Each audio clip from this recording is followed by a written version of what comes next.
ஜாதிகளை பார்க்கிலும் புகழ்ச்சியிலும் கீர்த்தியிலும் மகிமையிலும் உன்னை சிறந்திருக்கும்படி செய்வேன் என்றும் நான் சொன்னபடியே நீ உன் தேவனாகி கர்த்தரான எனக்கு பரிசுத்த ஜனமாய் இருப்பாய் என்றும் அவர் இன்று உனக்கு சொல்லுகிறார் என்றான். உனக்கு சொல்லுகிறார் என்றான். உன்னை அதிசயங்களை காணப்பண்ணுவேன். அதுதான் தேவனுடைய அங்கலாய்ப்பு, அதுதான் தேவனுடைய ஆசை, அதுதான் தேவனுடைய விருப்பம். அவர் சொல்கிற வார்த்தையை செய்ய விரும்புகிறவர். நாம் சொல்கிற காரியங்களை செய்ய முடியாத சூழ்நிலைகள் வரலாம், சோதனைகள் வரலாம், பிரச்சனைகள் வரலாம். ஆனால் தேவன் என்ன சொல்கிறாரோ அதை செய்து முடிக்கின்றவராய் இருக்கிறார். இயேசு கிறிஸ்து சிலுவையிலே அறைந்து தொங்கப்பட்ட வேளையில் அவர் சொன்னார், எல்லாம் முடிந்தது. அதுபோல அவர் நாம் ஒவ்வொருவருக்கும் என்ன சொல்கிறாரோ அதை செய்து முடிக்கிற கரிசனையான தேவனாய் இருக்கிறார். அவர் என்ன சொல்லுகிறாராம்? மறுபடியும் அதை வாசியுங்கள். நான் உண்டு பண்ணின எல்லா ஜாதிகளை பார்க்கிலும் அவர் உண்டு பண்ணினார். ஆதியிலே தேவன் வானத்தையும் பூமியும் சிருஷ்டித்தார், உண்டு பண்ணினார். அதுபோல் இந்த உலகத்தில் இருக்கிற எல்லா ஜாதிகளையும் யார் உண்டு பண்ணினார்? கர்த்தர் உண்டு பண்ணினார் சொல்லி இங்கே மோசே விளக்கமாக சொல்கிறார். உண்டானதொன்றும் அவரால் அல்லாமல் உண்டாகவில்லை, எல்லாம் அவரால் உண்டானபடினாலே அவர் உண்டு பண்ணின காரியத்திலே எல்லா ஜாதிகளையும் பார்க்கிலும் உன்னையும் என்னையும் ஆண்டவர் ஒரு மேலான நிலையோடு தான் யோசிக்கிறார். நாம் யோசிப்பது போல தேவ யோசனை அல்ல, மேலான நினைவுகள் உள்ளவர் அவர். ஒரு 2-3 நாட்களாக ரொம்ப கோல்டு எனக்கு ஆயிடுச்சு. இதெல்லாம் தொடர்ச்சியாக இருமல் வந்துக்கிட்டே இருந்தது. நைட்டு படுக்கும்போது நான் ஜெபிச்சேன், ஆண்டவரே நைட்டு நான் தூக்கணும், இரும்பெல்லாம் இருக்கக்கூடாது, காலையில் ஒரு 5 மணிக்கு எழுப்புங்க, ரொம்ப எனக்கு சரீரத்தில் டயர்டாக இருக்குது, நாளைக்கு பிரசங்கத்தை பண்ணணும், ஒரு ஊழியத்தை செய்ய வேண்டும் என்று சொல்லி படுக்கும்போது கடைசியாக ஒரு சிம்பிளாக சொன்னேன், ரொம்பலாம் இல்லை, எனக்கு அந்த இரும்பல் வராமல் எனக்கு நல்லா தூக்கத்தை கொடுத்துருங்க ஏசப்பா, அவ்வளோதான் சொன்னேன். காலையில் பார்த்தீங்கன்னா 5:10 தான் எழுந்தேன். நடுவில் பல என்னதான் வந்தது, டிஸ்டர்பன்ஸ் இல்லாதபடி யோசிச்சு பார்த்தேன். எவ்வளவு கூர்ந்து நம்முடைய சொல்லை கவனிக்கிறவனாக இருக்கிறான். இதுக்கெல்லாம் நான் ஜெபிப்பேன், பட் எனக்கு பர்சனலாக ரொம்ப ஜெபிக்க மாட்டேன். ஆனால் எனக்கு அந்த டயர்ட்னஸ் இருந்தது, அந்த இருமல் பார்த்தீங்கன்னா தொடர்ச்சியாக நேற்று ஃபுல்லாக ரொம்ப எஃப்சி பார்த்தீங்கன்னா நிறைய அதுக்கு காரியம்லாம் செஞ்சுட்டு இருந்தது. ஆனாலும் கூட அந்த இருமல் எனக்கு கிடைக்கல. ஆனால் ஜெபிச்சேன், நான் தூங்கினப்பா இரும்பக்கூடாது, நான் நல்லா தூங்கிட்டு காலையில் எழுந்தா பண்ணணும், 5 மணிக்கு என்ன எழுப்புங்க, உடைய பணியை நான் செய்ய வேண்டும் என்று சொல்லி நான் சொன்ன அந்த விண்ணப்பத்தை ஆண்டவர் கேட்கிறார். ரொம்ப ஆச்சரியமா, ஒரு சின்ன காரியம்தான். நம்முடைய தேவைகளை சொல்லும் போது அதை கேட்கிறதுக்கான தெய்வம். காரணம் என்ன? உன்னையும் என்னையும் தனிப்பட்ட முறையில் நேசிக்கிறவராக இருக்கிறார். இப்படி இருக்கிறார், உங்களை தனிப்பட்ட முறையில் அவர் நேசிக்கிறார். அதனால் இங்கே அவர் உண்டு பண்ணின எல்லா ஜாதிகளை பார்க்கிலும் புகழ்ச்சியிலையும் கீர்த்தியிலையும் உன்னை சிறந்திருக்க பண்ணும்படி செய்வேன். உன்னை என்ன செய்ய விரும்புகிறா? சிறந்திருக்க செய்ய. அது கொஞ்சம் ஆங்கிலத்தில் படிக்கிறா please. He has declared that he will set you in praise, fame and honor high above all the nations. He has made and that you will be a people holy to the Lord your God as he promised. உன்னை சிறந்திருக்கும்படி, that means மூணுமே சொல்றாரு, praise, fame and honor. மூணு சேர்த்து சொல்ற, சிறந்திருக்கும்படி அத்தனையும் இணைத்து சொல்ற இல்லையா? புகழ்ச்சியிலையும் கீர்ச்சியிலையும் மகிமையிலையும் உன்னை, ஆமா, உங்களை புகழ்ச்சிகளை அழைத்திருக்கிறார். அதுக்கு உங்களை புகழ, உங்களை அனைவர் பார்த்து உங்களை கண்டு புகழும்படியாக. இரண்டாவது, அவருடைய கீர்த்தி தேசமெங்கும் பரவிட்டு கீர்த்தி அடையும்படியாக. மூன்றாவது, மகிமை உள்ளவர்களாக இருக்கும்படியாக சிறந்த, நீங்க எல்லாவற்றையும் சிறப்பாக இருக்க வேண்டும். தேவன் சிறப்பான நம் தேவனை நம்முடைய இருதயத்துக்குள்ளாக, நம்முடைய மைண்ட்ல ரொம்ப சிம்பிளாக யோசிக்கவே கூடாது. அவருடைய அந்த லெவலை யோசித்து அதனுடைய மனம் எப்படி இருக்கும், நாம் யோசிப்பது போல ஒரு மனிதனை கம்பேர் பண்ணி பார்க்கவே கூடாது தேவனை. அவர் எல்லா ஜாதிகளையும் பார்க்கிலும் உண்டு பண்ணினவர். எல்லா ஜாதிகளை உண்டு பண்ணினவர். நான் உண்டு பண்ணின எல்லா ஜாதிகளையும், அப்ப எல்லாவற்றையும் கிரியேட்டர் யாரு? அவர் சிருஷ்டிகர். அவர் எல்லாவற்றையும் உண்டாக்க முடியும். உலக எலும்புகளை கூட அவரால் உருவாக்க முடியும். 4 நாட்கள் ஆகப்பட்டு நாட்டம் எடுத்த லாசரு உயிரோடு கூட அவரால் எல்லாவற்றையும் உருவாக்க முடியும். அதனால் உன்னையும் என்னையும் சிறந்திருக்கும்படியாக அழைத்திருக்கிறார். நீங்க சிறப்பா இருக்கணும், நீங்கள் மேன்மையா இருக்க, நீங்க புகழ்ச்சியா இருக்க வேண்டும், நீங்கள் மகிமையா இருக்க வேண்டும், நாம் கீர்த்தியா இருக்க வேண்டும். தனியாக தான் கர்த்தர் ஆண்டிலே உங்களை உயர்த்த அழைத்திருக்கிறார். ஒவ்வொருவரும் வரும்போது உங்களை மாத்திரம் யோசித்துவாங்க, வேறு எந்த நபரை யோசிக்காதீங்க. அவங்க வரல இவங்க வரல அதெல்லாம் கிடையாது. நான் வருகிறேன். எதற்கு வருகிறேன்? என் தேவனை சந்திக்க வருகிறேன், நான் ஆராதிக்க வருகிறேன், நான் துதிக்க வருகிறேன், அவரை மகிமைப்படுத்த வருகிறேன்கிற அந்த உள் மனதோடு கூட நான் தேவ ஆலயத்துக்கு வருகின்ற போது உன்னை கீர்த்தியிலையும் புகழ்ச்சியிலேயும் மகிமையிலையும் உன்னை சிறந்திருக்கும்படி செய்யவே அழைத்திருக்கிறார். ஆமா, 80 வயது வரைக்கும் மோசேயுடைய கீர்த்தி எங்கும் போகவில்லையே. 80 வயதானது, வயது அதிகமாகிவிட்டது, மன தளர்ச்சி வந்து விட்டது, சரீர தளர்ச்சி வந்து விட்டது. அப்போதுதான் அவரை கீர்த்தி அடையும்படியாக, புகழ்ச்சி அடையும்படியாக, மகிமை அடையும்படியாக தேவன் செய்கிற அவரை தேவன் சிறந்திருக்க செய்தார். அது வரைக்கும் அவர் 40 வயதாக இருக்கும் போது கூட எகிப்திலே பார்வோனால் வளர்க்கப்பட்டு எல்லா சாஸ்திரங்களையும் எல்லா காரியங்களையும் அறிந்து படித்து இருந்த போதிலும் கூட அந்த 40 வயதில் அவரால் என்ன பண்ண முடியல, தன் டேலண்ட்ல விடுவிக்க முடியவில்லை. அவரால் ஒன்றும் செய்ய முடியாமல் அந்த பயங்கர செய்து விட்டார். அவர் மோவாபிற்கு ஓடிவிட்டார். எத்தனை வயதிலே? 40 வயதிலே தன் டேலண்ட்டை யூஸ் பண்ணி பார்த்தாரு, தன்னுடைய அதிகாரத்தை யூஸ் பண்ணி பார்த்தாரு. பட் அவரால் பண்ண உதவியும் செய்ய முடியல. ஆனால் 80 வயதான போது அவருடைய சரீரம் பலவீனம் அடைந்த போது, வயது ஆன பிற்பாடு மோசே கீர்த்தி அடையும்படியாக, மோசே மகிமை அடையும்படியாக, மோசே புகழ்ச்சி அடையும்படியாக. யார் இந்த மோசே? 80 வயது. இந்த மோசையை புகழ்கிறது தேசம், மகிமையை பார்க்கிறான் பார்வோன் ராஜா. அதுபோல இன்றைக்கு வாழ்கிற நம்மை பார்த்துதான் சொல்லுகிறார், நான் உண்டு பண்ணின எல்லா ஜாதிகளை பார்க்கிலும் புகழ்ச்சியிலையும் கீர்ச்சியிலையும் மகிமையிலையும் உன்னை சிறந்திருக்கும்படி செய்வேன் என்றும் நான் சொன்னபடியே அவர் சொன்னதை நிறைவேற்றும் அளவும் சொன்னபடியே செய்கிறவர் தான் தேவன். நாம் சொன்னபடி நம்மால் செய்ய முடியலங்க. ஆனால் தேவன் அப்படி அல்ல, அவர் சொன்னபடியே செய்வார்.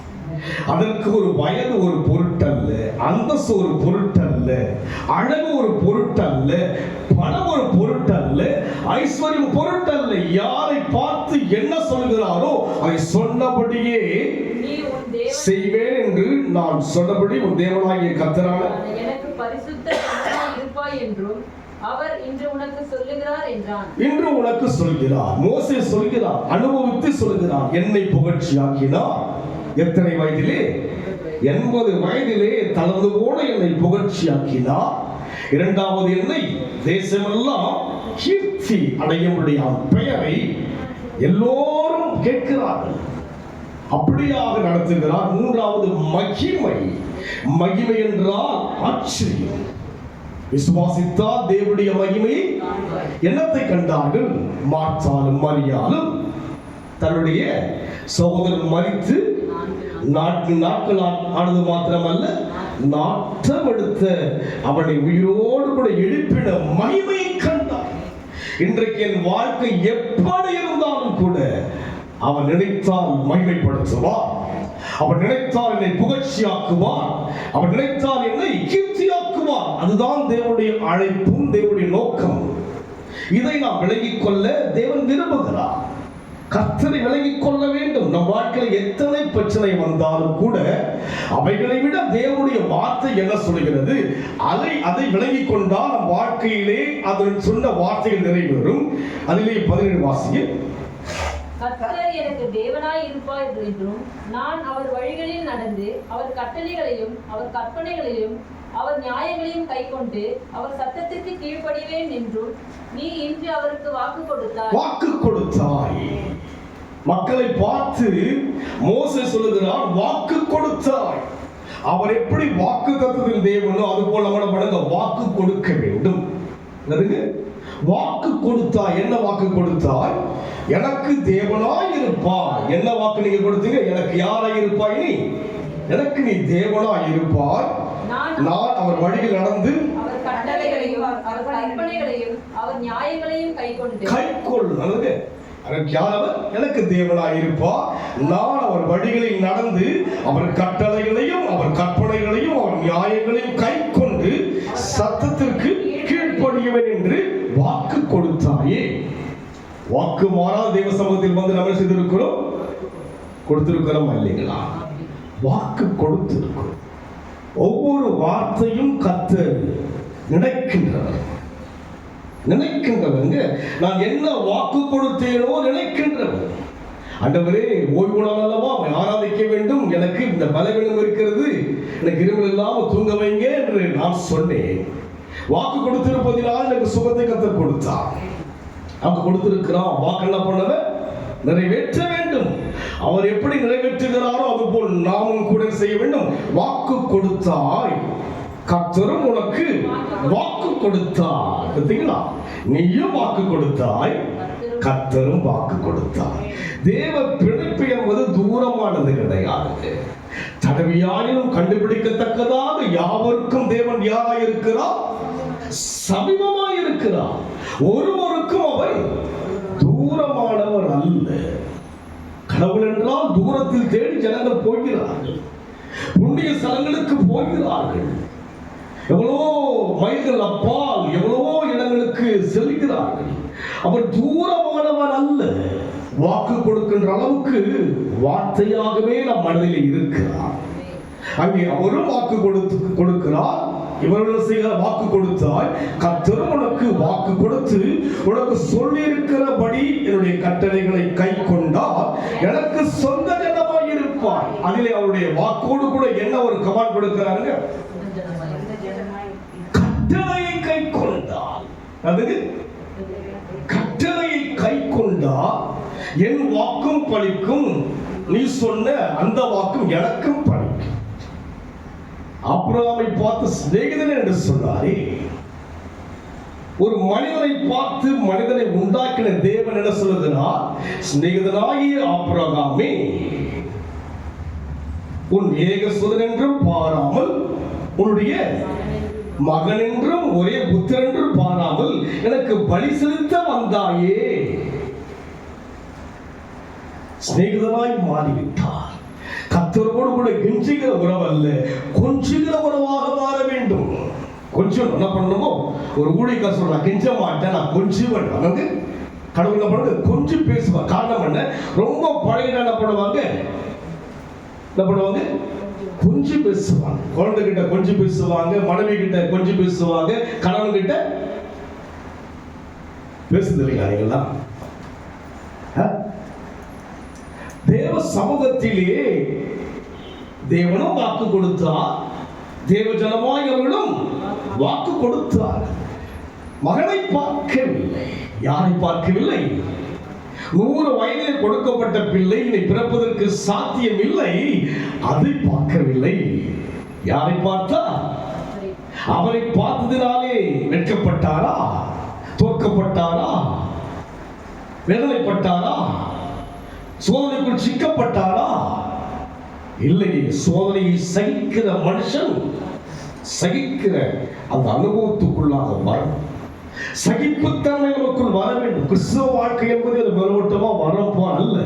பல குணநலன்கள் உள் அடங்கியிருக்கிறது, கனிகள் உள்ளே அடங்கியிருக்கிறது. அவன் சோதனையை ஏற்றுக்கொண்டான். ஃபேஸ் பண்ண 3 நாட்கள் பிரயாணம் கடந்து போகிறான். என்ன பிரயாணம்?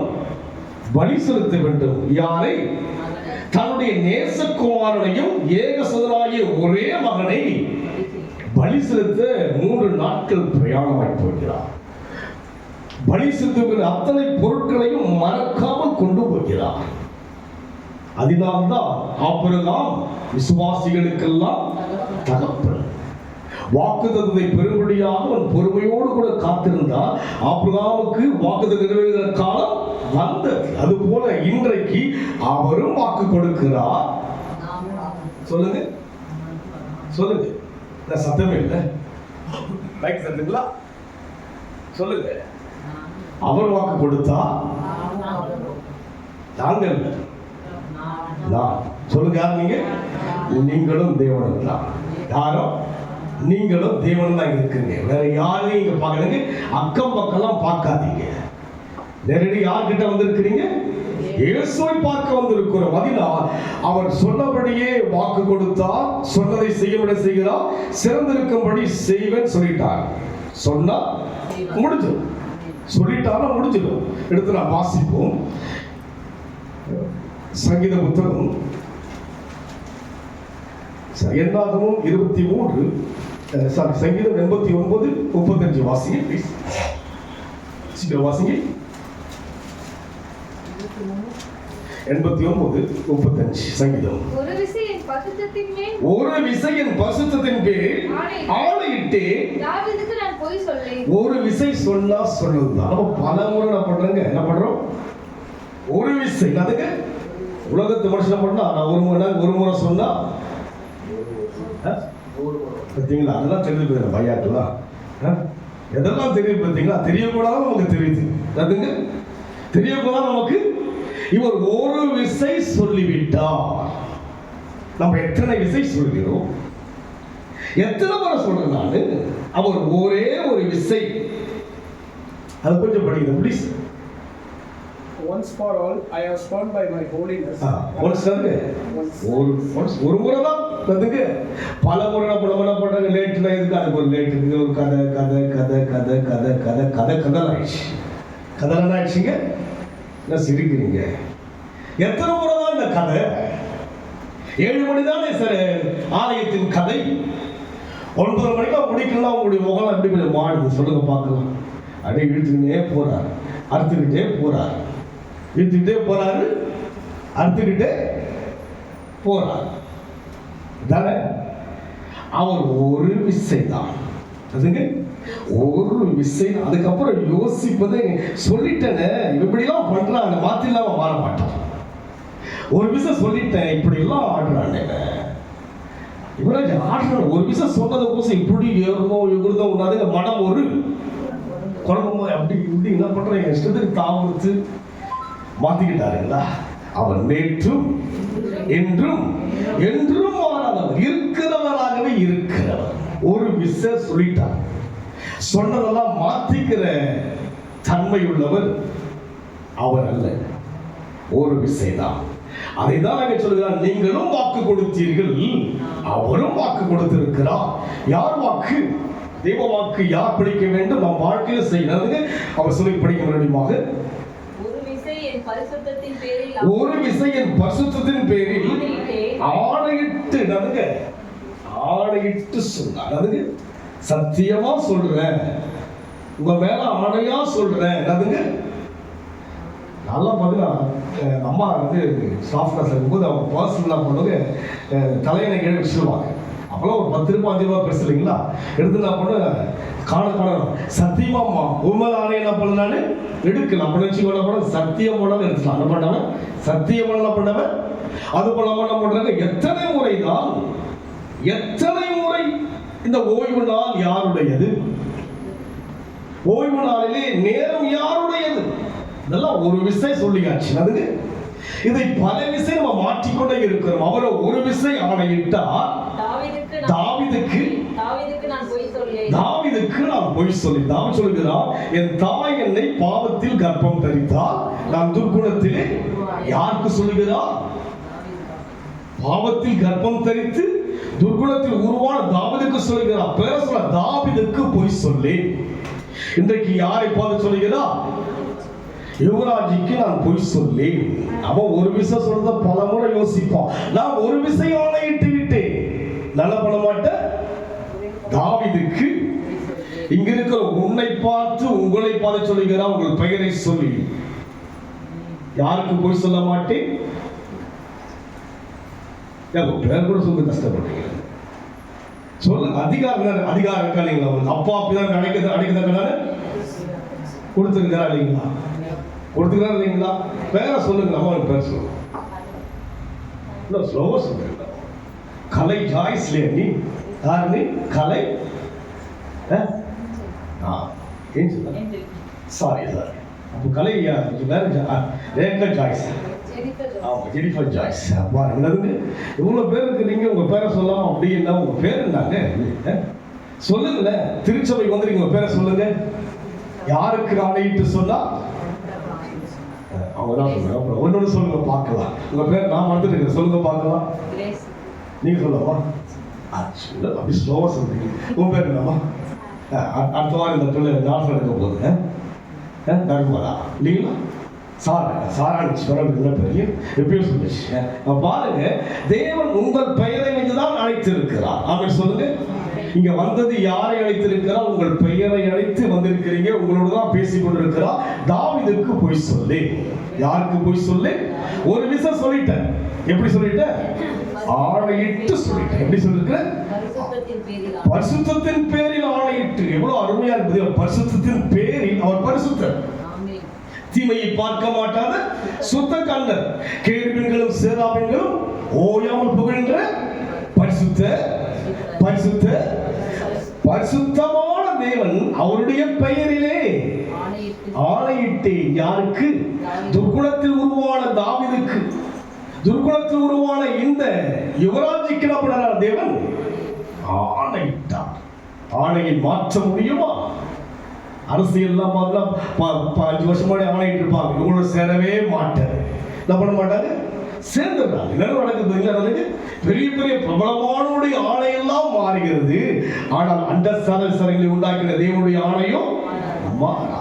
உங்களுடைய கீர்த்தியும் புகழ்ச்சியும் மகிமையில உங்களை சிறந்திருக்க பண்ணவே அழைத்திருக்கிறார். அந்த சிறப்பை இந்த ஆண்டுல பார்ப்பீங்க. வாக்கு கொடுத்த ஒரு வாக்கு மாற மாட்டா. அதனால் நம் வாழ்க்கையில் ஏன்னு சொன்னால் என்னாகும்? 23:19 வாசிப்போம். பொய் சொல்ல தேவன் ஒரு மனுஷன், மனமாற அவர் ஒரு மனுபுத்திரனும் அல்ல. இங்கே தெளிவாக சொல்லுகிறார். பிழையா மூலமாக சொல்லுகிறார். யாருக்கு சொல்லுகிறார்? பாலாக்குக்கு சொல்லுகிறார். ஐயா, அவர் பொய் சொல்ல யார் கிடையாது. அவர் வாக்கு ஆல்ரெடி உபாகமத்தில் கொடுத்துட்டார். என்ன பண்ணாருங்க? உபாகமத்தில் கொடுத்துட்டார் வாக்கு. நான் உன்னை கீழாக்காமல் மேலாக்குவேன், உங்களை சபிக்கிறவனை நான் சபிப்பேன் என்றெல்லாம் சொல்லிட்டார். பொய் சொல்ல யார் கிடையாதவர் மனிதன் அல்ல. நாம் தேவனை ஒவ்வொரு முறையும் யோசிக்கும் போது எப்படி யோசிக்கிறோம்? மனிதனாக தான் யோசிக்கிறோம். இந்த எஃப்சி பார்த்தீங்கன்னா அந்த கோல்டில் இருக்கிற நிறைய நடவு பண்ணிலாம் கொடுத்தது. இந்த படிச்சுங்க, அந்த பிள்ளை தப்பு இல்லை. எல்லாம் கொடுத்த போதிலும் கூட இரவு எனக்கு தூக்கத்தை கொடுத்தது யாருன்னா இருமல் இல்லாமல். அவர் போய் சொல்ல யாரு கிடையாது. மக செய்ய வேண்டிய கடவுளா செஞ்சது. ஆனால் இருமல் இருந்தது. ஆனா பரம தகப்பனை நோக்கி இருமல் வேண்டாம் என்று சொல்லும் போது என்ன பண்ணல? அதுதான் அவருக்கும் மனிதனுக்கும் உள்ள ஒரு காரியம். அவருக்கும் என் மகனுக்கும் உள்ள காரியம் என்ன? அதனால செய்ய முடியாத செய்ய முடியும். ஆனால் செய்யக்கூடாத யார் செய்ய முடியும்? தேவன் தான் செய்யும். என்ன சிம்பிளா மனசுலயே அப்படியே படுத்துக்கிட்டு என்ன பண்ண இருமிட வேண்டாம், கொஞ்சம் தூங்கிட நல்லா இருக்கும். இப்படி யார்? மனம் மாற யார் கிடையாதவர்? மனுபுத்திரனும் அல்ல. அவர் சொல்லியும் செய்யாது இருப்பாரோ? வசனத்தை சொல்லிவிட்டாரே நிறைவேற்றாமல் இருப்பாரோ? நீங்க சொல்லுங்க, இருப்பாரா? சொல்லியும் செய்யாது இருப்பாரா? வசனத்தையும் நிறைவேற்றாது இருப்பாரா? சொல்லுங்க, உங்களுடைய பதில் என்ன? அவர் நிறைவேற்றுவார். ஆணையிட்டதை நிறைவேற்றுகிறவர். நம்முடைய பதில் இயேசு என்று சொன்னால் நம்முடைய பதில் என்ன? அவர் சொன்னதை செய்கிறவர். படிச்சீங்களா? அடுத்த வசனம் படிக்கணும்.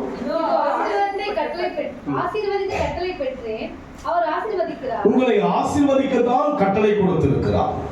அதுக்கு ஆனா வழிமுறைகளையும் கற்றுக் கொடுக்க தேவன் விரும்புகிறார். அதுக்கு என்ன வழிமுறை? அவரும் வாக்கு கொடுத்தார், அவர்களும் வாக்கு கொடுத்தாங்க. அவரே தேவன் என்று வாக்கு கொடுத்தாங்க, அவர் வழி நடப்போம் என்று வாக்கு கொடுத்தாங்க, கற்பனை நடப்போம் என்று வாக்கு கொடுத்தாங்க. அதுபோல் நாம் என்ன செய்ய வேண்டும்? வாக்கு கொடுக்கணும். ஒரு விசை ஆணையிட்டால் மறுசிலப்பட மாட்டாங்க.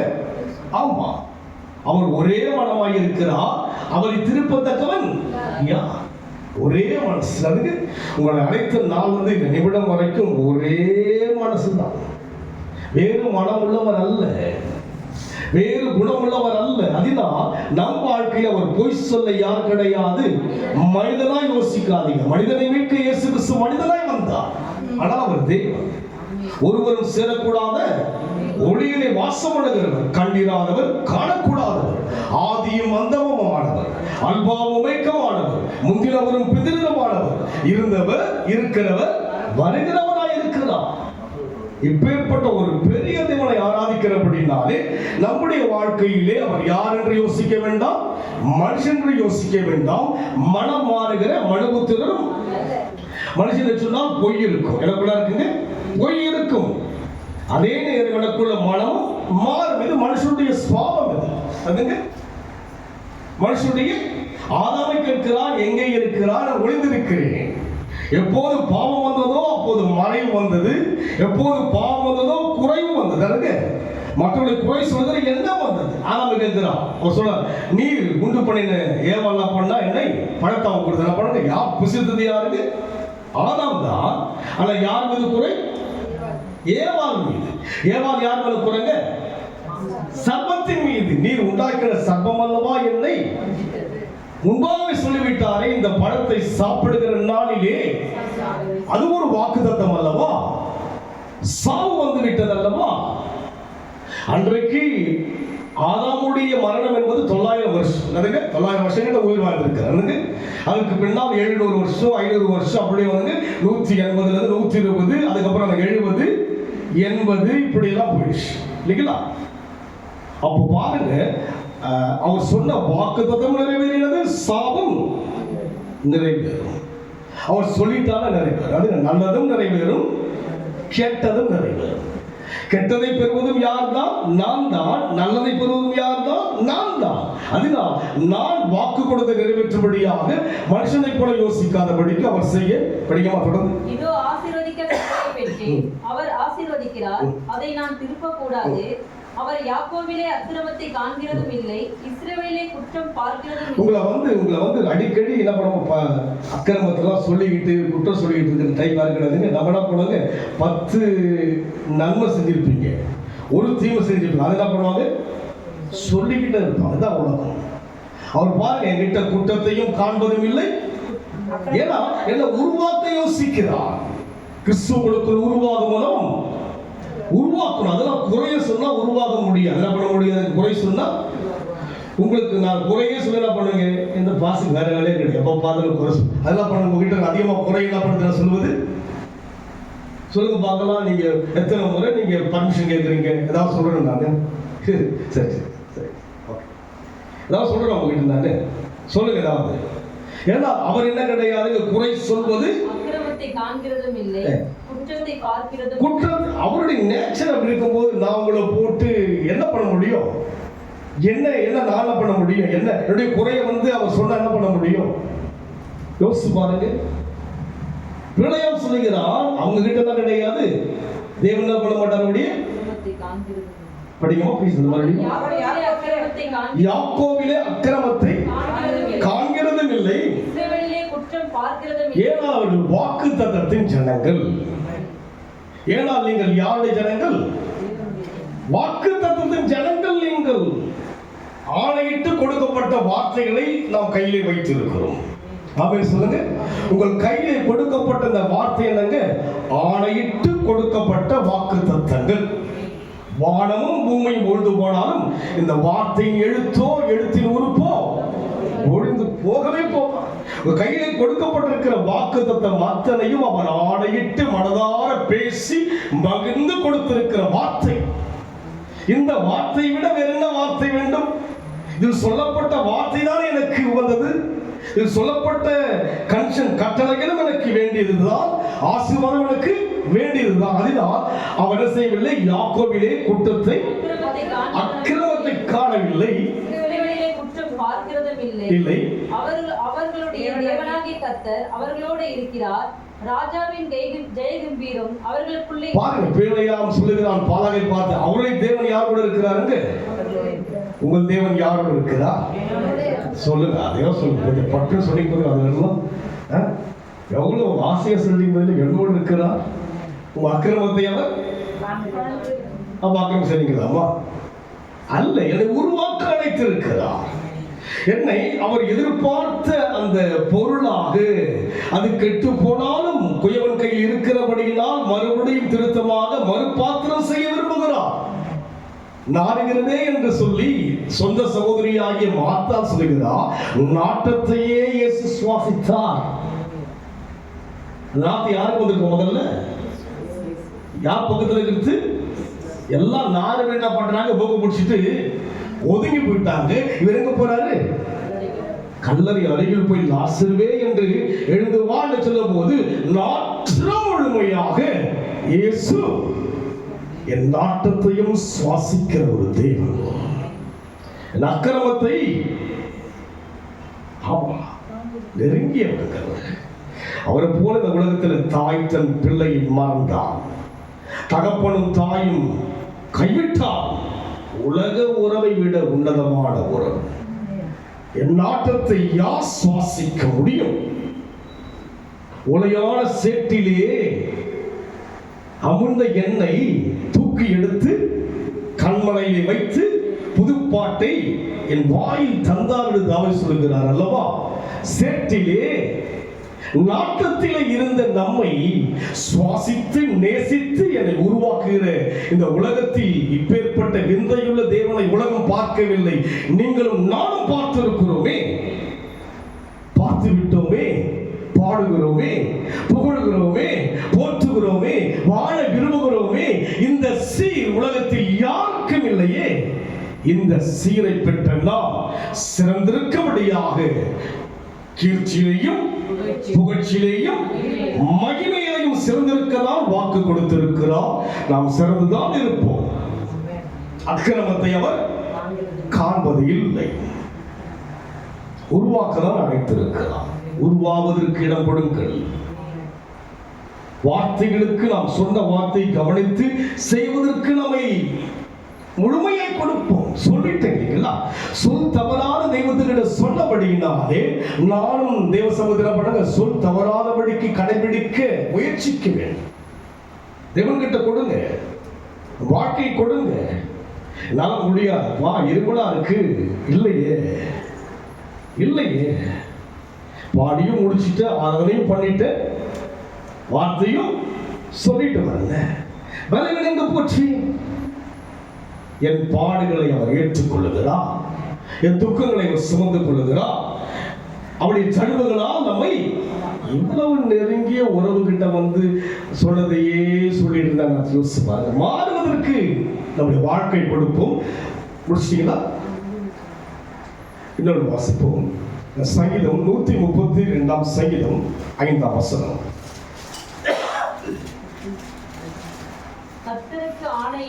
கர்த்தருக்கு ஆணையிட்டு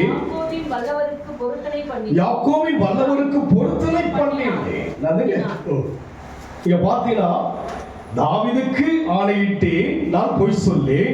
தாவீது என்ன செய்கிறான்? கர்த்தருக்கு ஆணையிட்டான். நம்ம என்ன பண்ண? இப்படிதான் ஆணையிட்டு வாழ வேண்டும். இப்படிதான் வாழ்க்கை, ஒரு வாழ்க்கை இப்படிதான் வாழ. அதனால என்ன நஷ்டம் வந்தாலும் சரி, அதனால பண்ண மாட்டேன், அந்த இடத்தை விட்டு வெளியே வர மாட்டேன். ஆணையிட்டு மறுபடியும் வாசிக்கிறது. கர்த்தருக்கு ஆணையிட்டு யாக்கோபின் வல்லவருக்கு பொருத்தனை பண்ணினான். இதோ நாம் படிக்குமா? என் வீடாகிய கூடாரத்திலே பிரவேசிப்பதில்லை, என் படுக்கையின் கட்டிலே ஏறுவதும் இல்லை என்று ஆணையிட்டான். எதற்கு ஆணையிட்டான்? ஆலயத்தை கட்டுகிற வரைக்கும் எங்க படுக்க மாட்டேன் நானு. ராஜா பரதேசியாக இருக்கிறான். அதுக்கு கூடாரமிக்க பரதேசின்னு சொல்லுகிறார். ராஜா தேவனுக்காக எப்படி மாறுகிறான்? நான் செய்ய மாட்டேன். 3 படிக்கு என் வீடாகிய கூடாரத்திலே பிரவேசிப்பதும் இல்லை, ஏறுவதும் இல்லை. 2 வாசிங்க, அப்பதான் புரியும். அவன் கர்த்தருக்கு ஒரு இடத்தையும் யாக்கோபின் வல்லவருக்கு ஒரு வாசஸ்தலையும் காண மட்டும் என் வீடாகிய கூடாரத்தில் பிரவேசிப்பதும் இல்லை. கர்த்தாவே தாவீதையும் அவனுடைய சகல உபத்திரவத்தையும் நினைத்தருளும். அதுக்கு இவனுக்கு என்ன உபத்திரம்? ஆலயம் கட்டப்படலையே என்ற உபத்திரம். அதுதான் அவனுக்கு இருக்க உபத்திரம். அதுக்கு கஷ்டம் இல்லைங்களா? உபத்திரம் ஒரு சோதனை. உலகத்தில் ஒரு உபத்திரம். அது போல இவனுக்கு என்ன உபத்திரம் கேட்டா, வளர்ச்சி அடையிலேயே, வாசஸ்தலமாக மாறலையே. நீங்களே தேவனுடைய ஆலயம் அல்லவா, தேவனுடைய வாசஸ்தலம் என்று சொல்லப்பட்டிருக்கிறோம் அல்லவா. அதனால் இவன் அந்த வீடாகிய கூடாரத்திலே நான் நெசபடியாக படுக்கையின் மேல் ஏறுவதும் இல்லை, என் கண்களுக்கு நித்திரையில் இளமைகளுக்கு உறக்கத்தையும் வரவிடுவதும் இல்லை. ஆணையிட்டுட்டான். தூக்கலாம் எனக்கு வேண்டாம், தூக்கலாம் எனக்கு 5 மணிக்கு மேல எனக்கு வேண்டாம், சண்டே தூக்க வேண்டாம்னு ஆணை எடுக்கும். தூங்க மாட்டேன். 5 மணிக்கு என்ன பண்ணுவேன்? விழிச்சிக்குவேன். 5:30 நான் குளிச்சிருவேன். 6 மணிக்கு நான் ரெடி ஆகிடுவேன். 7 மணிக்கு நான் இங்க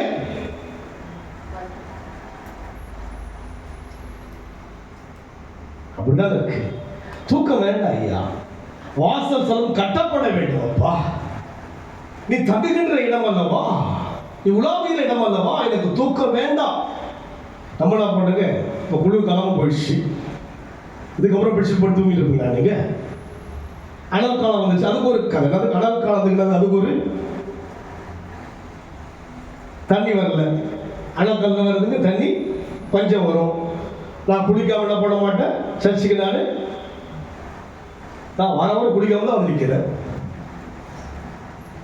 சொல்லுங்க பார்க்கலாம். ஒவ்வொரு காரியம் நீங்க அவன் சொல்லுகிறான். என்ன சொல்லுகிறான்? என் கண்களுக்கு நித்திரையும் என் இமைகளுக்கு உறக்கத்தையும் வரவிடுவது என்று கர்த்தருக்கு ஆணையிடுகிறான். இதெல்லாம் ஒரு கடினமான ஆணை அல்லவா. தூக்கத்தை கூட சேக்ரிஃபைஸ் பண்றாங்க பார்த்தீங்களா? யோசிச்சு பாருங்க. நம்ம நல்லா 7 மணி ஆயிடுச்சு, அப்பதான் அதிகமான நைட் என்ன பண்ண 12 மணி வரலாம் மூச்சு தான் ஆகுது. நேற்று ஒரு வசனம் ஆச்சு இல்லைங்களா, உனக்கு ஆயத்தமாகும். அதுக்கு ஆயத்தமாகும். என்ன பண்ணணுமோ இன்னைக்கு யாத்தியம் என்ன பண்ணீங்க, சனிக்கிழமை ஆயத்தம் ஆயிட்டோம். அதுதான் தாவீதின் அனுபவம். அதனால்தான் தாவீது இதயத்துக்கு ஏற்றவன் என்று சொன்னார். எவ்வளவு குறை அவனுக்குள் இருந்தது. கட்டளை மீறினவன் தான். தகப்பன் கூட அவமதிக்க முடியாத ஒரு வாழ்க்கை வாழ்ந்தவன் தான்.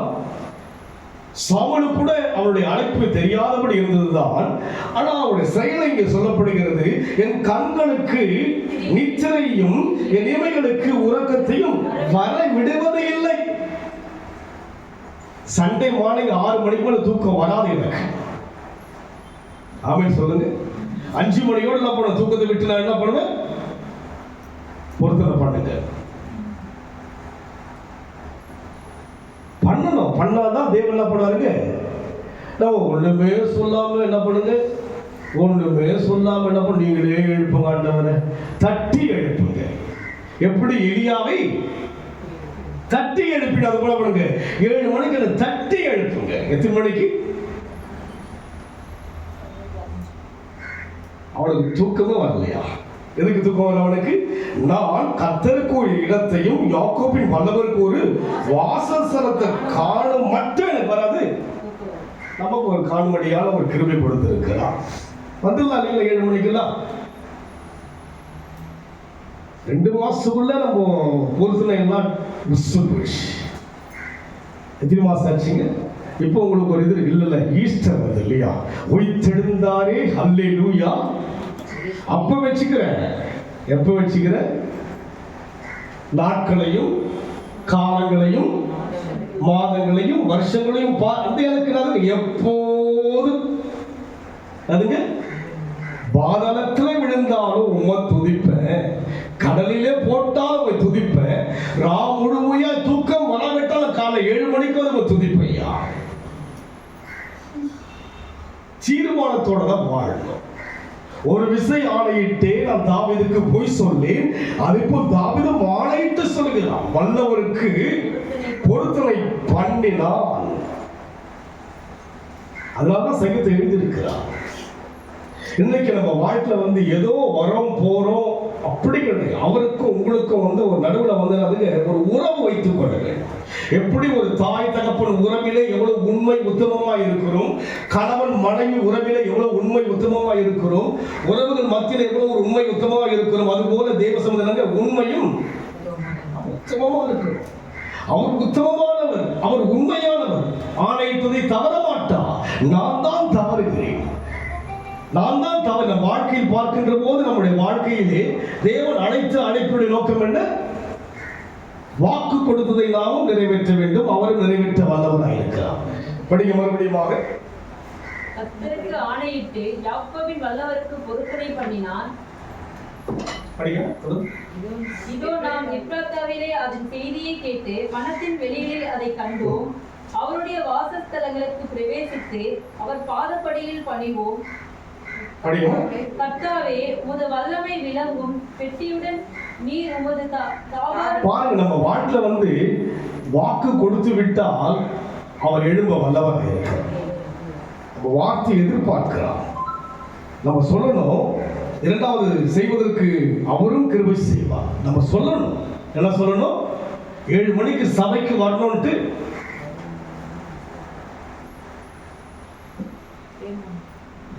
சொல்லணும். 7 மணிப்பா உங்க மனசை சொல்லுங்க. எத்தனை மணி சர்ச்சில் சொல்ல மனசு சொல்லுதுங்களா? சொல்லுதுங்களா? மனசு இருக்கா இல்லைங்க? நமக்கெல்லாம் இருக்குங்களா? இருக்குங்களா? மனசுல என்ன சொல்லுது? சபையினோட ஆராதனை நட்டு சொல்லுதா இல்லைங்களா? உங்க மனசு ஆபீஸ் போனோம் எத்தனை மணி சொல்லுது? 8 அங்க இருக்கணும், நீங்க ஸ்கூல்ல இருக்கணும், ஆஃபீஸில் இருக்கணும், அங்கே இருக்கணும், இங்கே இருக்கணும், இல்லைங்களா? காலேஜ் போகணும் சொல்லுதா எங்க மனசு? தள்ளிடுறோமா? அதற்கு ஒரு கவனம், இதற்கு கனவீனம். அதற்கு இருக்கிற கவனம் இது இல்லை. இதில் என்னதான் இருக்குதுங்க? இவ்வளவு நெருங்கிய உறவு. ஒரு விசை ஆணையிட்டேன், நான் யாருக்கு போய் சொல்ல மாட்டேன், யுவராஜுக்கு நான் போய் சொல்ல மாட்டேன், உங்களுக்கு ஒரு பொய் சொல்ல மாட்டான். இவ்வளவு இறங்கி வந்தவருக்கு நான் எந்த அளவுக்கு கனப்படுத்துகிறேன், எந்த அளவுக்கு அவருடைய காரியத்தில் கவனம் செலுத்துகிறேன். இவங்களுடைய பெயர்கள் எப்படி வந்ததுங்க? இவங்களாம் தேவனுடைய சமூகத்தில் வந்து கவனித்து பார்த்தபடினால்தான் அன்றைக்கு தாவீது காலங்களிலே அவனுடைய குடும்பத்தில் சகோதரர்கள் இருக்கிறார்கள், உறவுகள் இருக்கிறது, நண்பர்கள் இருக்கிறாங்க, லட்சக்கணக்கான மக்கள் இஸ்ரவேலுக்குள் இருக்கிறார்கள். யாருடைய பெயர் தான் வேதத்தில் எழுதப்பட்டிருக்கிறது? கவனித்தவர்கள், கர்த்தரை நோக்கி பார்த்தவர்கள், அனுபவ ரீதியாக தேவனோடு கூட உறவாடினபடினால்தான் அவர்கள் பெயரெல்லாம் வேதத்தில் எழுதப்பட்டிருக்கிறது. இந்நாள் அங்கே பிறந்தான் என்று சொல்லப்படும். அதுபோல நம்முடைய பெயரும் புத்தகத்தில் எழுதப்பட்டிருக்கிறது. எழுதப்பட்ட அந்த பெயரிலே என்னெல்லாம் எழுதி கொண்டு வருகிறார். வருஷங்கள் போகிறது. இந்த வருஷத்தில் நாம் தேவனுக்காக என்னவெல்லாம் செய்தேன் என்பதை எழுதி கொண்டிருக்கிறார். ஒரு ஞாபக புத்தகம் ஒன்று தேவ சமூகத்தில் இருக்கிறது. அந்த புத்தகத்திலே என்ன எழுதுகிறார்? ஞாபகம் வரும்போது என்ன பண்ணுங்க? என்னுடைய மகள், என் மகன் இதை செய்தார் என்று சொல்லி எழுதப்படுகிறது. இவையெல்லாம் கேட்பதற்கு உண்மையாக யோசிக்கிற அளவுக்கு நம்முடைய மனம் இருக்கிறது, இல்லையா? இன்னும் அந்த ஆழத்துக்குள்ள வராம இதெல்லாம் ஒரு கேள்விதான் இருக்கு. நமக்கு தெளிவில்லாத பதில் இருக்கு. இதெல்லாம் எழுத்துதானே, இதெல்லாம் உண்மையா இருக்குமா? உண்மைதானுங்க. ஜெபிச்ச பதில் கொடுத்தார், உண்மைதானே? உயிர் இல்லாவிட்டால் எனக்கு அது பதில் கிடைச்சிருக்காது. நான் அடித்தளமா சொல்ல முடியும், அவர் ஜீவிக்கிறார். அனுபவத்தில் சொல்ல முடியும். தேவைகள், பிரச்சனைகள் எல்லாம் எப்படி சந்தித்து சொல்ல முடியும். அதனால் நம் வாழ்க்கையில பண்ணுங்க. இந்த சபை கீழே வந்து நாங்க வீடு சின்ன இடத்துல தான் அப்போ வந்து பழைய ஆட்கள் தெரியும், அங்கதான் வீட்டில் ஆராதனை பண்ணுவோம். அதுக்கப்புறம் இன்னொரு இடத்த மாற்றிட்டு போயிட்டோம். இன்னொரு வீட்டில் போயிட்டு சபை நடத்தணும். அதுக்கு முன்னாடி ஒரு சின்ன வீட்டில் ரொம்ப சங்கடமா இருக்கும். ஒரு கொஞ்சம் பேர் தான் வருவாங்க, சவுண்ட் இருக்காது, இப்படிலாம் இருந்தோம். அதுக்கப்புறம் ஒரு சகோதரி மூலமா அவங்க வீட்டில் நீங்க சர்ச்சை நடத்தலான்ட்டு போடுறாங்க. அப்போ சடனா எனக்குள்ள ஒரு தோணுச்சு, ஆண்டவரே எனக்கு ஒரு ஸ்தலத்தை நீங்க விடுதலையா ஆராதிப்பதற்கு சொந்தமா இருக்கிற மாதிரி ஒரு ஸ்தலத்தை கொடுக்கிற வரைக்கும் நான் கட்டில நான் படுக்க மாட்டேன். எனக்கு பொறுத்து நான் பண்ணிட்டேன். அதுக்கு கட்டில நான் பண்ண மாட்டேன். இந்த வசனத்தை பார்த்தா எனக்குள்ள ஒரு பொறுத்தனை பண்ண மாட்டேன். ரெண்டு வாரமான படம் அப்படி இருந்த 3வது வாரம் படம் கட்டில் மேல போய் உட்கார்ந்ததுன்னு பார்த்தீங்கன்னா யாரும் என்னை அடிச்ச மாதிரி ஒரு உணர்வு. இறங்கிட்டேன். அதுங்க உட்கார கூட விடல. என்ன பண்ணாங்க, கட்டில படுக்கல, உட்கார கூட விடல. திடீரென்று பார்த்தீங்கன்னா இன்றைக்கு நடத்தை தேவன் கொடுத்திருக்கிறார். அன்றைக்கு அந்த பொருத்தனை நான் செய்தேன்.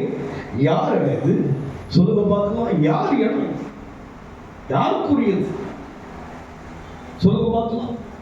எதுல இருக்கிற ஐயா சொல்ற, நீங்க கத்திலே வரீங்க, எல்லாம் வெள்ளை ட்ரெஸ் போட்டு வரீங்க, அரபரம் சொல்ற அவருக்கு புரியலப்பா. அதுங்க எல்லாம் சொல்றது வந்து நிற்கிறாங்க போறாங்க, வெள்ளை வெள்ளையா வரீங்க. அதுங்க அந்த வீக்லி அந்த பஸ் வரீங்களா, வெள்ளையா வரீங்க, அரோகரான்ட்டு அவர் தான் பண்ணாரு. இவ்வளவு ஒரு மேன்மை இப்படி கொடுத்தார் தெய்வன். நாம் சொல்கிற பொருத்தனைகளை நாம் செய்கின்ற போது கர்த்தர் உயர்த்துவார். இந்த இடம் இல்லைங்க, இன்னும் பெரிய இடத்தை கத்த கொடுக்கலாம். முடியும் போது ஆரம்பம் அதுக்கு கத்த செய்ய போகிறார். நெருங்கி வந்து கொண்டே இருக்கிறார். உங்களை அதிசயங்களை காணப்படவே இந்த ஆண்டு அழைத்திருக்கிறார்.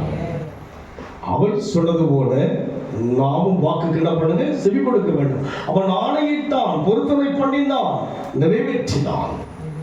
அவன் ஆலயத்துக்கு வேண்டிய எல்லாவற்றையும் என்ன பண்ணான், சேகரிச்சான். பொன் பொருள் என்னெல்லாம் ஆலயத்தை கட்ட வேண்டுமோ அத்தனையும் சேகரித்த போது நான் சொல்ல, இல்ல இல்ல நீ கட்டாத. யார் கட்டணும், உன்னுடைய கர்ப்பப்பிறப்பாகிய சாலமோன் கட்ட வேண்டும் என்று சொல்லும் போது என்ன பண்ணாங்க, இடம் கொடுத்து என்ன பண்ணாங்க. அவனுக்குள்ள ஒரு பெருமை இல்லை, தான் தான் கட்டணுன்ற ஒரு பெருமை அவன் மனசு வந்த போதுலாம் எல்லாவற்றுக்கும் வளைந்து போகிற ஒரு மனம் சேகரிச்சு வைக்கிறாரு, கட்டணம் வைக்கிறாரு. திருக்கசா படம் சொன்னா, இல்லை நீ என்ன பண்ண நாளைக்கு வளைஞ்சிட்டு என்ன பண்ணுங்க, கிறிஸ்தவ வாழ்க்கையில் என்ன பண்ணுங்க, வளைந்து தான் போகும். என்ன பண்ணுங்க, நம்ம இப்படிதான் நடக்கும், இப்படிதான் செய்யணும், என்ன பண்ணக்கூடாது, அப்படி அந்த வளைஞ்சினா நஷ்டம் கஷ்டம் வந்துங்க, வளைந்து போக வேண்டும். அந்த ஒரு வளைவு யாருக்குள்ள இருந்தது, தாவீதுக்குள்ள வளைஞ்சி போற ஒரு காரியம். ஆபிரகாமுக்குள்ள எல்லாவற்றிலும் வளைந்து போகிற ஒரு காரியம். பிள்ளை வளர்ந்து விட்டது, வளர்ந்த பிள்ளையை மகிழ்ச்சியோடு பார்த்து கொண்டிருக்கிறார். திடீரென்று சொல்லி சோதிக்கும்படியாய் கர்த்தர் கடந்து வருகிறார். உன் பிள்ளையை தகன பலியிடுவாய் என்று சொல்லும் போது வளைந்து விட்டார். நிக்கல, என்ன பண்ணுங்க, ஸ்டபனா நிக்கல. எல்லாவற்றிலும் ஏற்ற தாழ்வுகளுக்குள்ளாக வளைந்து போகிற அனுபவங்கள் கிறிஸ்துவத்தில் வேண்டும். எல்லாம் இவர்கள் செய்தபடினால் தான் இவருடைய பெயர்களை பிரபலமாக பேச்சிலே அன்றைக்கு என்றோ இருந்தவர். அதுக்கு நமக்கு தமிழ்நாட்டில் யார் தெரியுங்க, அறிஞர் அண்ணா தெரியும், அதுக்கப்புறம் கலைஞர் தெரியும், அதுக்கப்புறம் எம்ஜிஆர் தெரியும், அதுக்கப்புறம் ஜெயலலிதா தெரியும், அதுக்கப்புறம் எடப்பாடி தெரியும், அதுக்கப்புறம் ஸ்டாலின் தெரியும், இப்ப இருக்கிற எல்லாம் தெரியும். தாவீது யாருங்க, தாவீது குறித்து பேசுகிறோம், நீங்களும் கேட்கிறீர்கள், நானும் பேசுகிறேன், கர்த்தரும் நீங்க அசைவாடுகிறார். காரணம் என்ன, அவர்கள் வளைந்து கொடுத்தவர் இல்லை. இப்படிதான் லைஃப் ஸ்டைல், இப்படிதான் இல்லை இல்லை, அப்படியும் எனக்கு தெரியும், இப்படியும் எனக்கு தெரியும். அதுங்க ஒரு முறை சீர்காழியில் ஒரு ஊழியத்துக்கு நான் போறேன், கர்த்தர் ஏறி அங்கே போறேன். நைட்டு 1 மணிக்கு போயிட்டேன். அந்த ஊழியக்காரோட வீட்டுக்குள்ள போறேன், பசியோட போறேன், கஞ்சும் கருவாடம் கொடுக்குறேன். அதுங்க அதையும் குடிச்சிருக்கேன். இன்னைக்கு 3 ஸ்டார் ஹோட்டலில் கொண்டு போயிட்டு என்னை இன்வைட் பண்ணுங்க, எவ்வளோ காரியங்கள் இருக்கிறது, எதையும் வளைந்து போக முடியாது. அதுங்க ஒரு வீட்டில் போவேன், அந்த தம்பி ரொம்ப என்ன விரும்புவான், கட்டில் போதெல்லாம் டங்குன்னு அதுக்கு ஒரு ஸ்டெடியா ஸ்ப்ரிங் என்ன பண்ணுங்க, இந்த பக்கம் பால் ஸ்ப்ரிங் அங்கேயும் தூங்கி தான் வருவேன். அதுக்கு அதில் என்ன பண்ணுவான்னு அந்த தம்பியுடைய அந்த பிதருடைய அந்த வரவேற்பு, அந்த கட்டில் எனக்கு ஒரு பொருசா அதுக்கு இந்த பக்கம் ஸ்ப்ரிங் கொஞ்சம் தொடங்கிட்டு இந்த பக்கம் படுத்தா இப்படி அதுக்கு இப்படிதான் போயிட்டு என்ன பண்ணது, அன்றைய ஸ்தோத்திரம், இந்த வீட்டில் தங்க வைத்தீரே ஒரு ஸ்தோத்திரம் பெற்றா எனக்கு ஒரு அவசியம். அதுக்கு முன்னாடி ஒரு வீட்டில் தான் தற்கொலை நடந்த ஒரு வீடு, சூனிய பூமி, எங்க சென்றாலும் வளைந்து போகின்ற ஒரு காரியம்.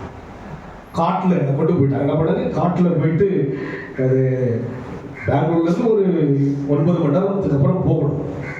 அங்க போயிட்டு 100 வருஷம் நிறைந்த ஒரு மரங்கள், அதுக்கு ஒரு மரம் 100 வருஷம் இருக்கும், வானரம் இருக்கும். அங்க போயிட்டு பார்த்தீங்கன்னா அங்க தங்க வேண்டிய சூழ்நிலைகள் வந்தது, போயிருக்கிறேன் நானு. அந்த மரத்துடைய நைட்ல சவுண்டு கிடக்கு நடங்க, யாருமே இருக்க மாட்டாங்க. ஃபுல்லா பார்த்தா ஒரு 25 கிலோமீட்டர் சுத்தி பார்த்தா மலை எங்கேயும் இருக்கும், நடுவில் மாத்திரம் இந்த வீடு, எங்கேயுமே அக்கம் பக்கம் கிடையாதுங்க. யாரும் இருக்க மாட்டாங்க. அங்கேயும் தங்க வைத்து அங்கேயும் அற்புதம் செய்திருக்கிறார். காடாட்சி வீடு அல்லது வளைந்து போகிற ஒரு வாழ்க்கையை தேவன் விரும்புகிறார் என்று சொன்னால் என் அக்கிரமத்தை பார்க்கல. அதெல்லாம் பார்க்கலையே, அதெல்லாம் பார்த்திருந்தாலும் நிற்க முடியாது. வளைந்து போனதை பார்த்தார். எதை பார்த்தார்? என் அக்கிரமத்தை விட என் வளைவை பார்த்தார். விட்டு கொடுக்கிற தன்மை பார்த்தார். அதனால்தான் நிற்க வைத்தது. அதனால் இன்றைக்கு கிறிஸ்துவுக்குள்ள என்ன பண்ணீங்க? வளைஞ்சுதான் போகணும். அவன் சொல்லுங்க, 7 மணி என்று சொன்னால்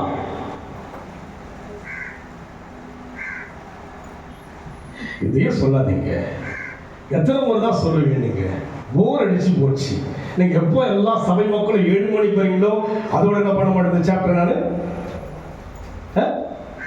வரலையே. வருங்களா சொல்லுங்க 7 மணிக்கு.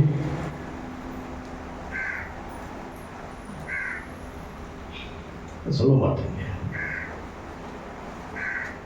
நீ சொல்ற விஷயம் நீ சொல்ல மாட்டேன். மூச்சு வாங்க என்ன பண்றான்? பேர் மூச்சு கீழ் மூச்சு என்ன பண்றான்? வந்து 6 வந்து ஓடி வரலாம் பண்றான். அவன் தான் வந்து எல்லாம் ஃபிட் பண்ணிட்டான். பெரிய ஆளு என்ன பண்ண தடுமாறிட்டு போட்டு விட்டாங்க. அன்னைக்கு வரேன்ட்டு 2 நாளுக்கு ஸ்கூல் போக 2 நாள் சாப்பிடாம இருந்தான். நான் என்ன பண்ண வெனஸ்டே நான் வந்துதான் நான் சொல்லி இல்லை எனக்கு யார் வேணாலும் ஆண்கள் யாரும் பார்த்துட்டேன். அன்னைக்கு என்ன பண்ண முடியல, பெரிய ஆட்களால் என்ன பண்ண முடியல, நீங்கள் ஒன்றும் பண்ண முடியல. அப்போ நினைச்சோம் ஸ்பெஷல் போடுங்க. அதுக்கு எத்தனை மணிக்கு வேலை இருக்குது? 6:45 மணிக்கு வர்றாங்க. ஸ்பெஷலாக இருக்கிறார். அவர் ஹேண்டில் பண்ண தான் கரெக்டாக இருக்கு. இப்போ அவர் பாடுற நான் பாடுற பாட்டில் அவர் தான் வாசிக்கணும். டேனி திணறாங்க. என்ன பண்ணுறவர் திணறாங்க. 12 மணிக்கு வந்து என்ன பண்ண முடியும்? 11:30 வரணும். எத்தனை மணிக்கு வந்தார் அவர்? 12 மணிக்கு வந்து டமால் டிமன்றாரு. அந்த பாக்ஸை போட்டு விட்டாரு. எதிரில் அந்த சிஸ்டர் 2 பேரும் வந்துட்டாங்க. அலறாங்க. பாக்ஸை டமால் எல்லாத்துக்கு அலறாங்க.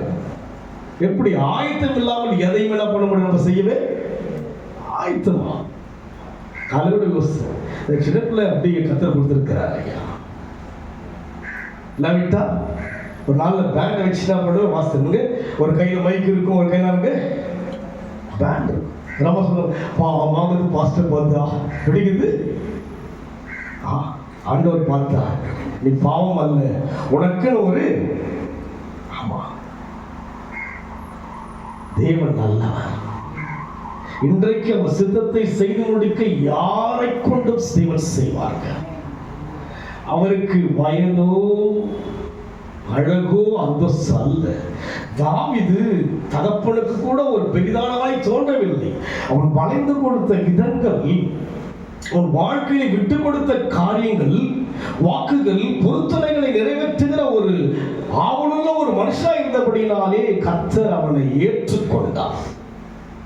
சந்ததியிலே பார்க்கின்ற போது மத்தியிலே வாசிக்கும் போது 1 அதிகாரம் 1 வாசிக்க முடிச்சிடலாம் ப்ளீஸ். ஆபிரகாமின் குமாரனாகிய தாவீதின் குமாரனான இயேசு கிறிஸ்துவுடைய வம்ச வரலாறு பாருங்க. ஆபிரகாமும் எங்க போயிட்டாரு? புதிய ஏற்பாட்டுக்கு போயிட்டாரு. தாவீது எங்க போயிட்டாருங்க? இதுக்கு நடுவுல ராஜாக்கள் எங்க? எவ்வளவு ராஜாக்கள், எவ்வளவு தீர்க்கதரிசிகள் எல்லாம் எங்க போயிட்டாங்க? ஆபிரகாம் வளைந்து கொடுத்தவன். வாழ்க்கையில் நஷ்டம் வந்தாலும் கஷ்டம் வந்தாலும் வேதனை வந்தாலும் விரக்தி வந்தாலும் வளைந்து கொடுத்தவன். தாவீது வளைந்து கொடுத்தபடினால் தான் ஆபிரகாமின் குமாரனாகிய தாவீதும் தாவீதின் குமாரனாகிய இயேசு கிறிஸ்துவின் என்ன வரலாறு?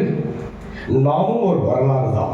நாம சொல்லுங்க, உங்களுடைய நீங்களும் ஒரு நிருபம் தானே. பவுல் சொல்கிறார், நீங்கள் யாருன்னா நீங்கள் ஒரு நிருபம். உங்களுடைய வரலாறு எழுதப்படுகிறது அங்கே. நாம சொல்லுங்க பார்க்கலாம். உங்களுடைய கிரியையெல்லாம் ஜீவ புத்தகத்திலே எழுதப்படி நீங்க என்னெல்லாம் சிறப்பு தேவனுக்கு செய்கிறீங்களோ அதெல்லாம் எழுதப்படுகிறது. அதனால பணத்தை மாத்திரம் கொடுத்து நினைக்கிறீங்களா? பணமும் வேண்டும், அதற்கு மேலா யார் வேண்டும்? நீங்க வேண்டும். யார் வேண்டும்? அதே என்ன பண்ணாங்க? கொடுத்துடலாம், கொடுங்க, சந்தோஷம் வாங்கிக்கிறேன். அதே நேரம் யார் வேண்டும்? சொல்ல மாட்டீங்க. நீங்க தான் அவருக்கு வேண்டும். அவரும் வாக்கு கொடுத்தார், அவர்களும் வாக்கு கொடுத்தார்கள். அது போல இன்றைக்கு உங்களை பார்த்து அதிசயத்தை காணப்படும் வாக்கு கொடுக்கிறார். நீங்களும் சொல்லுங்க, ஆண்டவரே அதிசயத்தை பார்ப்பேன், அதுக்கு நான் என்ன செய்யணும் அதை நான் செய்கிறேன். நீங்க என்ன செய்யணும் அதை நீங்க செஞ்சுதான் இருக்கிறீங்க. கர்த்தர் எனக்காக யாவற்றையும் கண்களை மூடுவோமா? வாக்கு கொடுத்தார். புகழ்ச்சியிலேயும் கீர்த்தியிலேயும் மகிமையிலேயும் சிறந்திருக்கும்படி தேவன் வாக்கு கொடுத்தார். அது அப்படியே நிறைவேற்ற அவர் ஆவலாய் ஆசையாய் ஏக்கமாக உங்க முகத்தை இயேசு பார்க்கிறார். ஆவியான தேவன் இந்த வேளையிலே கடந்து வந்து உன்னை பார்க்க வந்திருக்கிறார். இங்க இருக்கிற ஒவ்வொருவரையும் தனித்தனியாக தான் இயேசு பார்க்கிறார். அவர் கூடியிருக்கிற இடம் இது. அவர் நாமத்தில் தான் எல்லாருமே கூடியிருக்கிறோம். வேறு எந்த நாமத்தையும் சொல்லி கூடல. அவர் சொன்னபடியே என் நாமத்தினாலே எங்கே 2-3 பேர் கூடியிருப்பீர்களோ அங்க இருப்பேன் சொன்ன தெய்வன் இங்க இருக்கிறார். யாரை பார்க்க வந்திருக்கிறார்? என்னை பார்க்க. உங்களை தனித்தனியாக குடும்பமா வந்தாலும் கூட சின்ன பிள்ளையே உன்னை பார்க்க, வாலிய பிள்ளையே உன்னை பார்க்க இயேசு இந்த வேளையிலே வந்திருக்கிறார். ஆவியாய் வந்திருக்கிறார். உன்னை பார்த்து என்ன சொல்லுகிறார்? நீ சிறந்திருப்பாய், புகழ்ச்சியிலே சிறந்திருப்பாய், கீர்த்தியிலே சிறந்திருப்பாய், மகிமையிலே சிறந்திருப்பாய். நீ சிறந்தவன், நீ சிறந்தவன், நீ என் மனதுக்கு உகந்தவன், நீ என் மனதுக்கு பிரியமானவன், நீதான். யாரோ என்று யோசிக்காத, நீதான் அம்மா. அம்மா நீங்க தான் ஐயா. உங்களை பார்க்கதான் இயேசு வந்தார். ரொம்ப தாகமா வந்திருக்கிறார். நன்றி ஆண்டவரே, நன்றியோடு துதிக்கிற ஐயா. ஆண்டவரே, ஆராதனை என்பது யாருக்கும் அல்ல, ஆராதனை எனக்கும் இயேசுவுக்கும் உள்ள உறவை உருவாக்குகிற ஆராதனை, நித்தியத்துக்கு ஆயத்தப்படுத்துகிற அற்புதமான ஆராதனை அப்பா. ஓஹோ, நன்றி நன்றி நன்றி நன்றி. நான் சிறந்திருப்பேன் சொல்லுவோமா? நான் சிறந்திருப்பேன். எதிலே சிறந்திருப்பேன்? புகழ்ச்சியிலே சிறந்திருப்பேன். என் ஒருவர் மத்தியிலே என்னுடைய செயலை கண்டு புகழும்படியாக, என்னுடைய சமுதாயத்திலே என்னுடைய காரியெல்லாம் கீர்த்தி அடையும்படியாக, மகிமை அடையும்படியாக தேவன் சொன்னதற்காக நன்றி செலுத்துகிறோம். நடத்துங்கப்பா, நடத்துங்க. எங்களோடு பேசுகிற ஒவ்வொரு வார்த்தைகளுக்காய் நன்றி செலுத்துகிறோம். எங்களிடத்தில் அக்கிரமத்தை காணவில்லை, எங்களுக்குள் ஆண்டவரை குறைகளை நீ பார்க்கவில்லை ஐயா. நீர் எங்களை உருவாக்கவே அழைத்திருக்கிறீர். உருவாக்குங்க, எங்களை சமூகத்தில் ஒப்புக் கொடுக்கிறோம். இயேசுவின் நாமத்தில் பிதாவே. என் ஆத்துமாவே கர்த்தரை ஸ்தோத்திரி, என் முழு உள்ளமே பரிசுத்த ஸ்தோத்திரி. என் ஆத்துமாவே கர்த்தரை ஸ்தோத்திரி, கர்த்தர் செய்த சகல உபகாரங்களையும் மறவாதே. நம்முடைய கர்த்தராகிய இயேசுவுடைய கிருபையும் பிதாவாகிய தேவனுடைய அன்பும் பரிசுத்த ஆவியானவரின் ஐக்கியமும் நம் அனைவரோடு கூட கர்த்தர் வருகை மட்டும் என்றென்றைக்கும் இருப்பதாக. ஆமென். God bless you. ஆசீர்வதிப்பாராக.